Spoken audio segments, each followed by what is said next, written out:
Ryan Garcia breaks down the art of trapping an opponent against the ropes or in the corner. Using sharp body jabs, slick head movement, and smart footwork, he shows how to control the ring, create openings, and set up clean, powerful shots.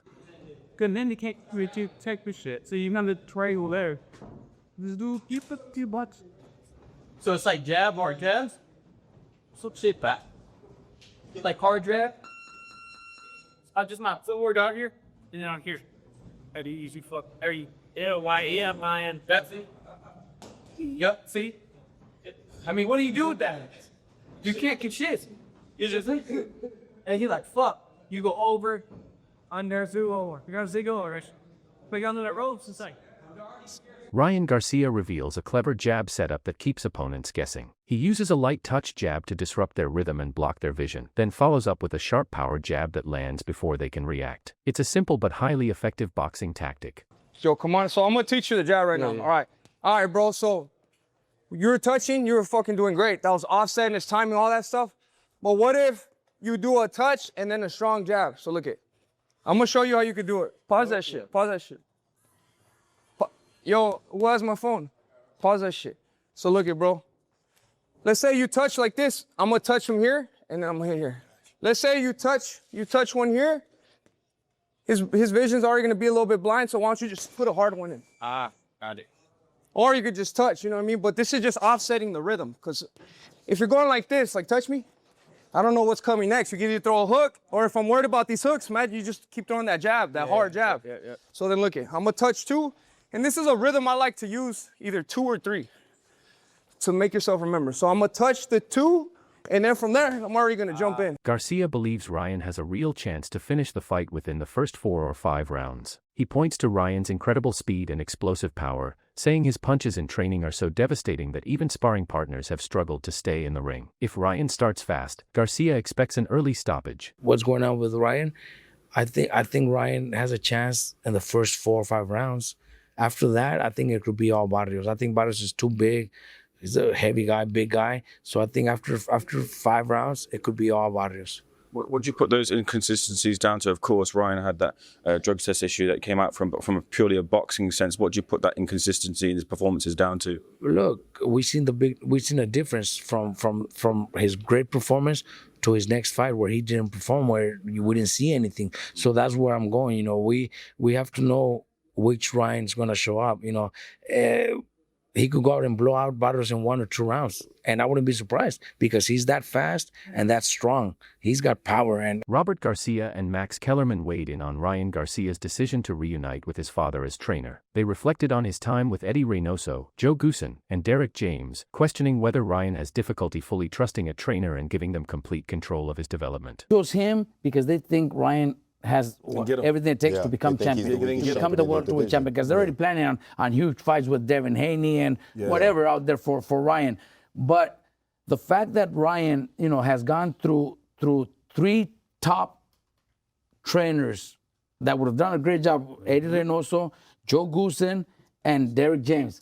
Correct. And he's not training with neither of them. He's training with his dad, which I'm not saying the dad is not, you know, the dad brought him through the amateurs, but when he left his dad or went to seek a different trainer, before he came back to that, he went through 3 different trainers. Wow. That means what do you mean? All 3 are not good enough to, you know, they're all 3 Here's the best in the world. question.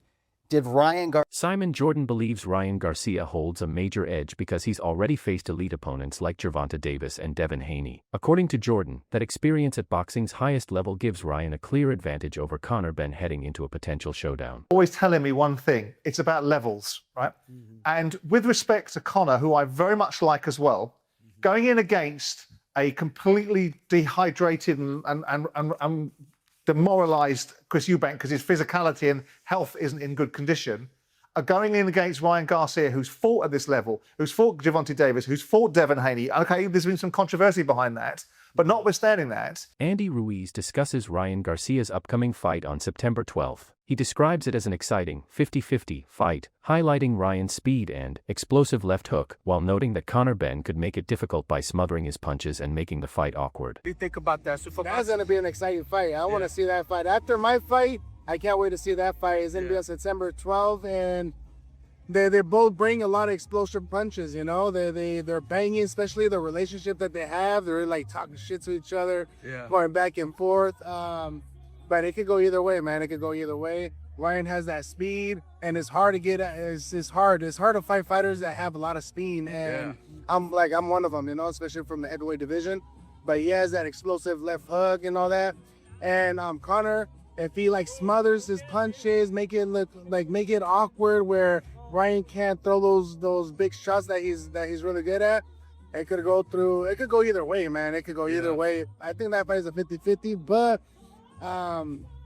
you never know, you know? Richardson Hitchens says he's chasing the biggest names in boxing, and Ryan Garcia is high on his list. Rather than taking rematches within his own division, Hitchens wants fresh challenges against star opponents. He believes those blockbuster fights are what truly excite the fans and help build his legacy. Positioning yourself.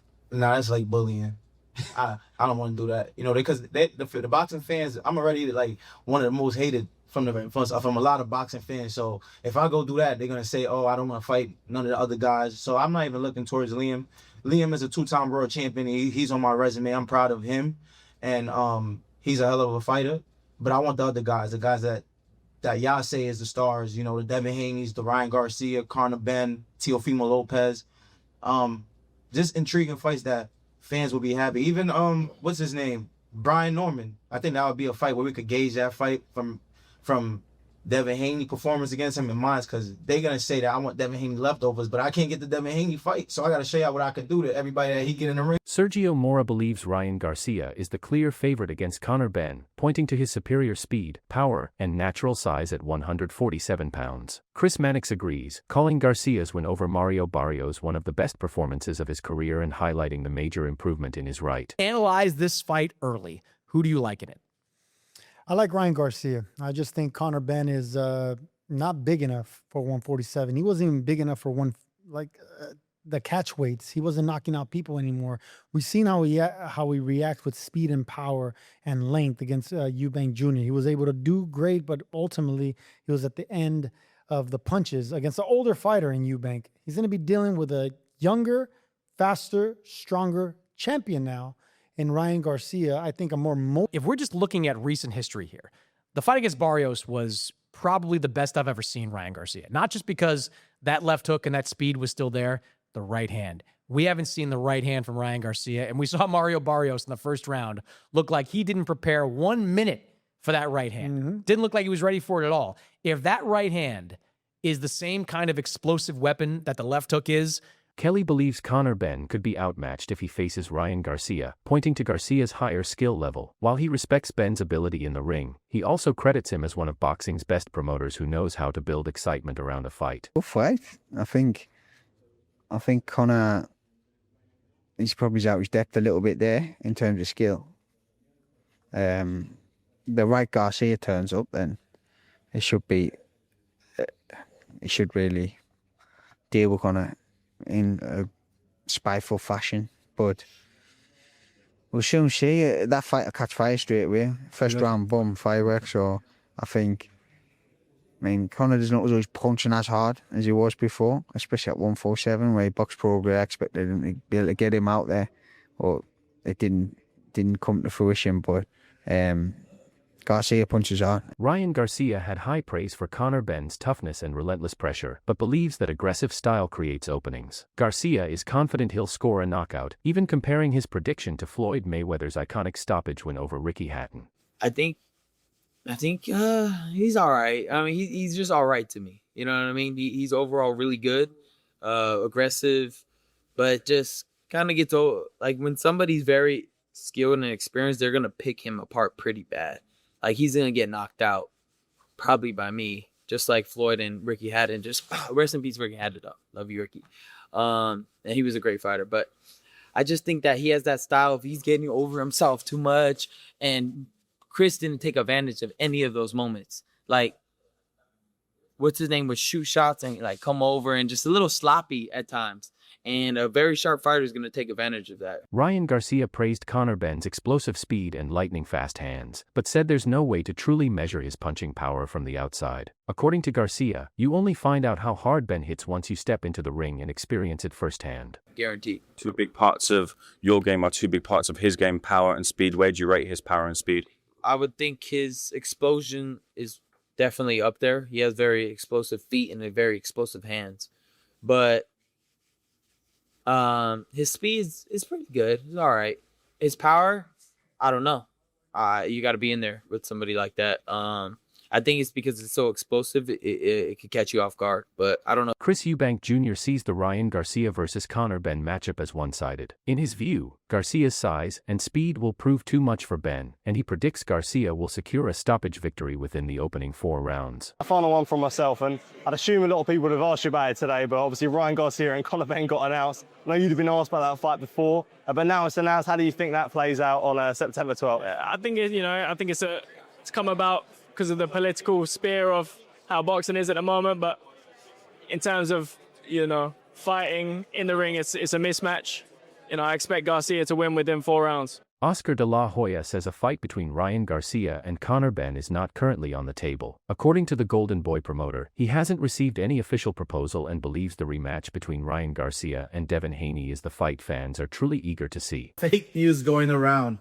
Okay. So people are posting about the Ryan Garcia fight and Conor Benn fight in Las Vegas, September 12th. But I have yet to be approached about making this fight. We signed a 2-fight deal for Ryan with the Saudis last year. The first fight was with Barrios. And apparently the Saudis have chosen Conor Benn to be Ryan's next opponent. Nobody's asking for this fight.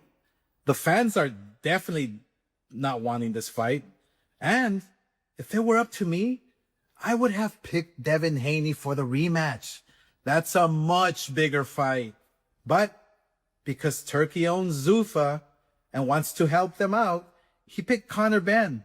But whatever, that's fine. I mean, look, you can't just make... The discussion touches on how Ryan Garcia's fight arrangements have shifted. Mosley points out that Oscar de la Hoya's influence over these decisions has waned, noting that the matchup process has changed significantly compared to how it was previously handled under Oscar's management. Now Ryan Garcia and Conor Benn is made. Before then, it wasn't made because of putting Oscar, so Oscar was not the one making the shot anymore. Yeah. Oscar talks about the Trojan horse, but he's the one that sold Ring Magazine to Turkey. 100%. You sell Ring Magazine to Turkey, get a ball of power. Ring Magazine is the first boxing championship ever, right? And you sell it to Turkey. So Ryan Garcia brushed off Conor Benn's trash talk, insisting Benn is nowhere near his level. Garcia says fans will see the best version of him on fight night, predicting a dominant performance and a knockout before the end of the 5th round. Aspect of it, he just is not that good of a fighter to back those things up. Like, he does it because he knows it's for a show. I'm doing it because I'm enjoying myself, and that's how I really act in real life. Like, that's just how I am. You talk shit, I'm gonna go crazy. But I've been boxing my whole life, so I'm gonna punish him in that ring. He can't punish me. He's not good enough as a fighter. But I do like his little energy. I think he's cool. But he's in for a rude awakening. Him and his whole team. They know it. They're probably telling him, "Hey, man, you have a good chance to win a title, man. This is your dream." Yeah, they're hyping it up, but in the back of their mind, they know, nah, you're not ready. You don't feel like he's on your level, basically? Nah, not at all. I'm gonna make that very clear. Do you feel, okay, so he's coming up there. He's speaking to you in Spanish, by the way. Were you expecting that from him? The Spanish was pretty good. He's been kind of hyping that up. I've been dealing with this my whole life. I'm not Mexican, no sabo, and like even people that are Mexican and from where I... Fernando Vargas sees Ryan Garcia versus Conor Benn as a genuine 50-50 fight. He praises Garcia's elite amateur background and explosive left hook but believes Benn has never been truly outclassed, making this an evenly balanced and highly competitive matchup. Bring a fight? Yeah. Can I bring a fight? I don't think that it's going to be that easy. I think that Ryan can probably beat him, but not gonna be easy. And I'm like tit for tat, like in that fight. Like I really think it's like an even fight. Really? Yeah. Ryan's got a much deeper amateur background. He got the left hook and all that, but Has Conor Benn quit? no, he is not. And that's all you gotta say. When you think about that, all you gotta think is that. Has Conor Benn quit? No. Okay. But Wait. Let me ask you a question. Has Ryan Garcia quit? He has. Okay, that's it. And so guess what? I'll tell you what. Ariel Helwani praised the incredible atmosphere at the event, highlighting the passionate crowd and Conor Benn's surprising attempt to speak Spanish. He also noted that the presence of Henry Garcia and Nigel Benn added even more excitement ahead of the Mexican Independence Day weekend clash. Benn there as well. Listen, is it the purest fights, the purest fight fans fight? Maybe not. Are there other people that you would want to see Ryan fight against as far as like a WBC welterweight title defense? Yeah, sure. But this is a fun fight, man. This is a fun fight. It's great for Mexican Independence Day weekend. It's going to be interesting how the UFC is going to do with Noche UFC. I suspect they'll put Noche earlier in the day to lead into this. What a day. Liam Goff believes Eddie Hearn carefully guided Conor Benn's rise by matching him with experienced fighters who were past their best. According to Goff, that strategy helped build Benn's confidence, reputation, and profile before stepping up the level of competition. He made the most of what ability he has. And again, don't need to be picking on Campbell Hatton here, and I think he's done the right thing going into Misfits as well. But with Conor Benn and Chris Eubank Jr., when they turned over pro and you were looking at some of their early fights, you didn't see world beaters. You didn't, it's fair to say. But you saw something at the very least. You know, with Eubank, athleticism. With Conor Benn, you saw speed, and you also saw a bit of athleticism as well. And you saw that just dog in him, like his dad had. So you're thinking, all right, you can do something with these two, all right? Might not be very far, but at the very least, you could do something with them. And Eddie Hearn really leaned in heavily to the whole Nigel Benn thing. And what he started doing, which was very smart, it was very smart in terms of matchmaking. It was also very smart in terms of actually selling Conor Benn, was that he would take Conor Benn and put him in there against guys who were either faded contenders or current welterweight contenders, just fought them as a stay busy fight like that.